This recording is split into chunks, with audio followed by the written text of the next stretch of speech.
guys. Here we come, Saba.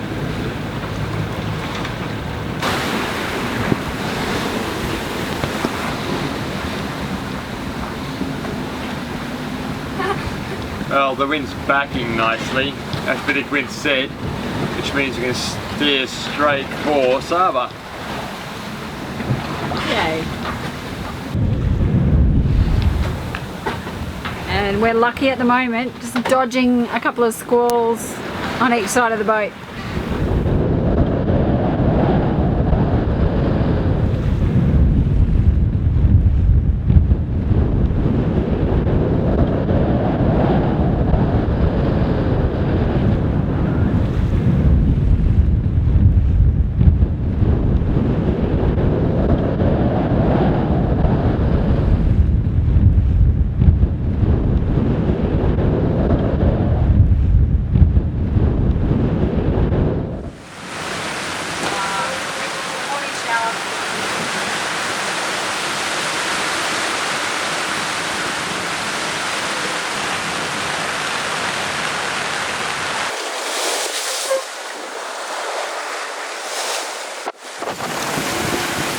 Wasn't the easiest night passage, and excuse the noise, the big mic that goes on top has fallen off somewhere.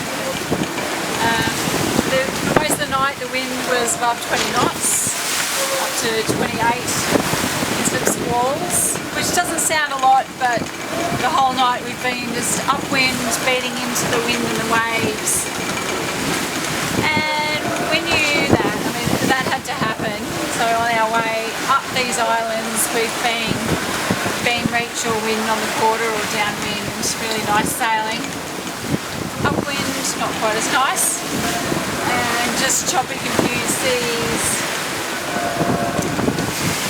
Not my favourite night crossing. Well, as they say, smooth seas never made a skilled sailor. So, you know, it's all part of sailing. One thing that is nice now, this morning, is I can make out Saba through those clouds, which is always a great feeling after a night crossing. Well, something truly amazing happened a moment ago. Aidan saw some dolphins off the back, and then one jumped just right here, about 2 meters away. It was like slow motion. We could see eye to eye. Its mouth and blowhole, the closest I've come to a dolphin in a while. Just there, right there. And then 3 of them up to the front and gone. So this made the whole overnighter worth it.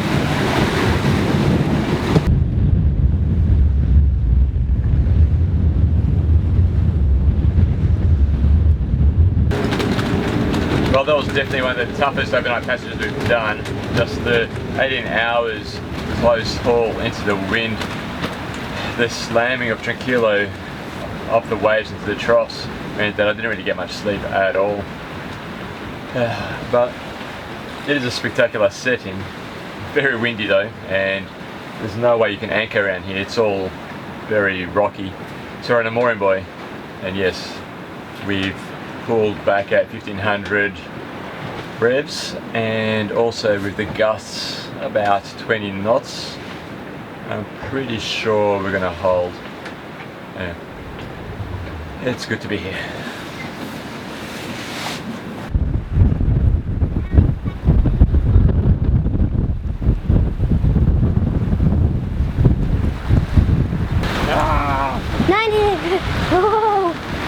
Only when your anchor is supposed to go into the wind.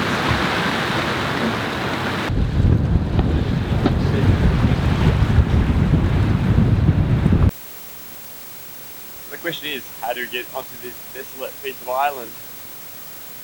See, this coastline's very rugged and no real obvious way of getting up to what's called the ladder. The locals here built it years ago to allow access into the inner of the island. But right now, this wave's breaking against rocks. There's no real way of getting a tender across. I hear it's good snorkeling here, and we're not getting ashore any other way, so Phil and I are going snorkeling. Plus Phil just saw a turtle.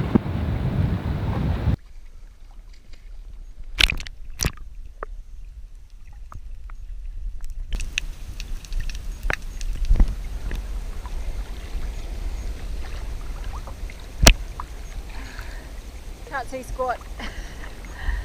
Too murky. Bit of probability.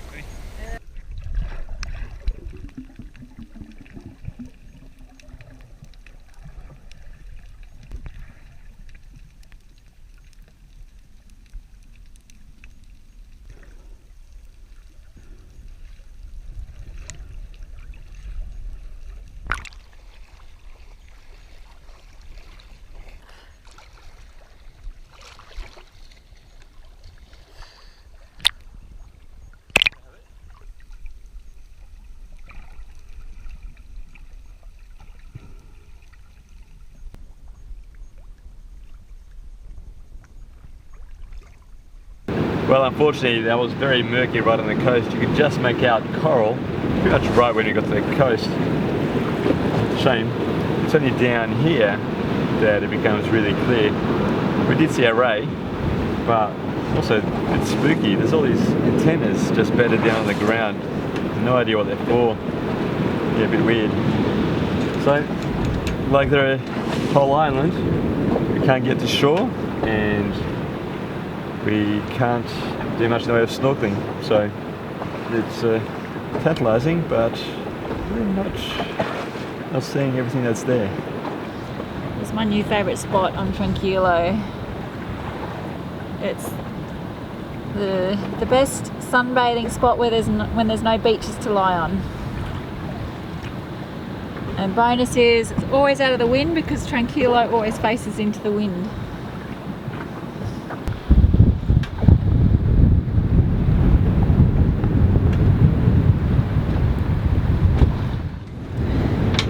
Last night at dinner, Aiden heard some splashes in the water and we came to have a look with his head torch and the torch. And lo and behold, sharks, nurse sharks I'm pretty sure, about this big, red glowing eyes. So that was pretty special, and all in the one day. So starting with dolphin, turtle, ray and sharks. So we're just sitting there thinking how beautiful it was in this wild spot.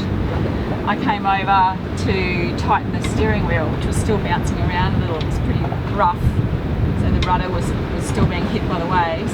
And as I turned this wheel and tightened it, Phil said, "Why isn't this wheel turning at the same time?" So we then realised we have a steering problem, which we're going to sort out this morning. Well, this is the worst one we've had so far on Tranquilo. So the first step is to just have a look at the rudder stock and see what's going on down there.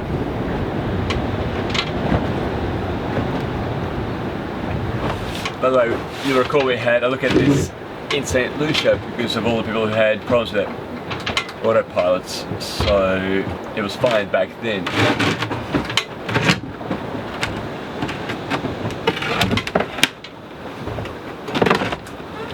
Yeah. Chains over here. As you can see, the chain that's supposed to be at the wheel is down here. There's the problem. Well, here's the real problem. The steering cable's chafed through. Yeah, I think it was further up the pedestal where I couldn't check in St. Lucia all the chafing. The problem is that I can't see how we could rig up anything with Dyneema, which is typically what you do because it means getting up at the steering column, and I can't see any way of how to get into it. I've looked around down here and yeah, so I think we're going to have to get this fixed professionally. In the meantime, we're going to have to use what we do have to steer, which is emergency tiller, autopilot and bow thruster. And that's what we've got. So this is how sailing feels. Have a beautiful, beautiful day, beautiful experiences, but there's also this kind of thing to deal with. Final thing I'm doing is just making sure that these bits that are now loose don't go forward and smack into the autopilot. So just securing things around here. Cable ties, best thing on a boat. So here's my solution with the emergency tiller. It's by hand very hard to move side to side, so we've rigged up this line to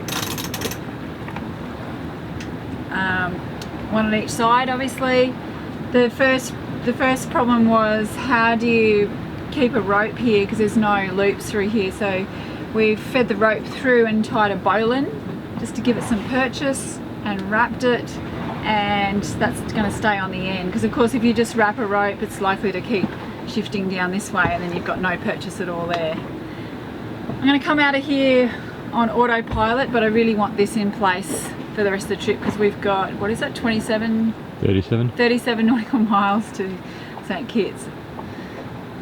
So watch this, so left. Okay, so left is left and right is right, unlike a normal tiller. Okay. Hang on, watch. So put autopilot left. As means it's facing back, not forward. Most tillers face forward, this one's facing back. I've just got to remember that it's not like a normal tiller. Turn right, pull to right. Yeah, alright. Okay, we're away.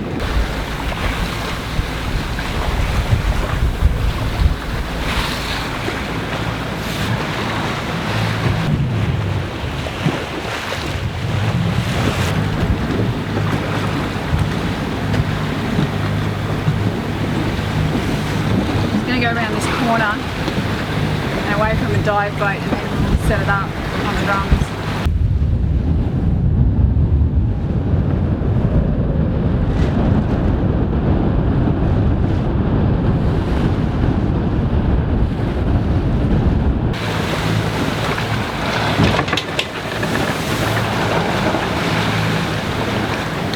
Well, unfortunately this didn't work out quite as planned.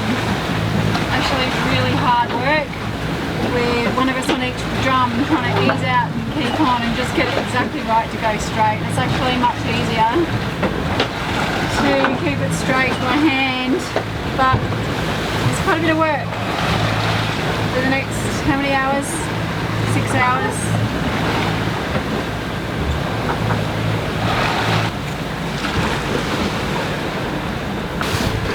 Well, there's two silver linings to all this.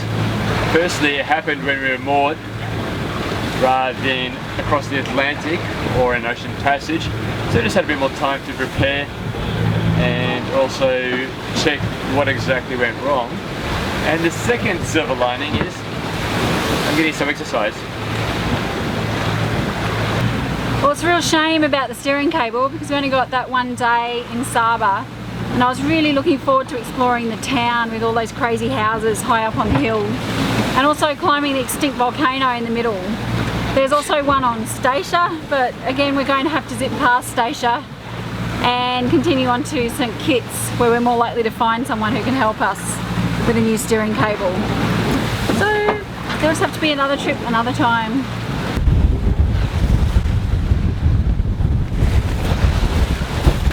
Something to brighten the day. Here's yet another rainbow off St. Kitts.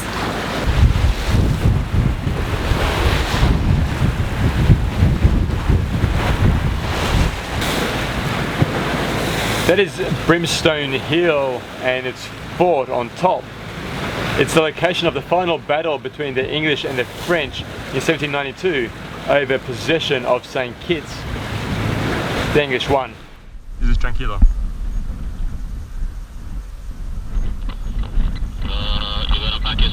Over.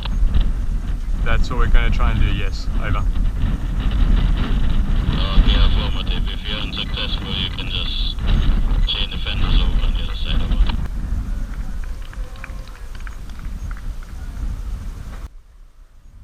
Yeah, the wind's going to blow you on nicely, El. Aiden, are you ready?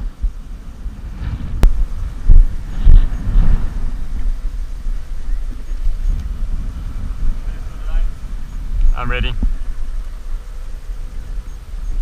How are you doing? I'm nervous. You know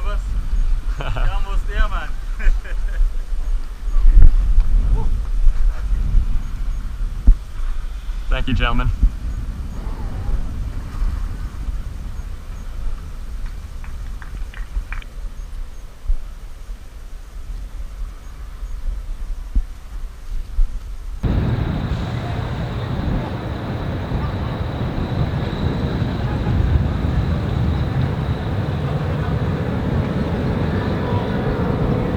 By the way, it took me 2 tries. So first time on autopilot, it just wasn't working. We were still sliding sideways. I couldn't get the feel of how much we're turning. So we went out again and came back in. I think that's the golden rule. Like, always know that you can go out and do it again if it isn't working. No matter if you've got wheel, tiller, whatever. There's always a second try, plan B.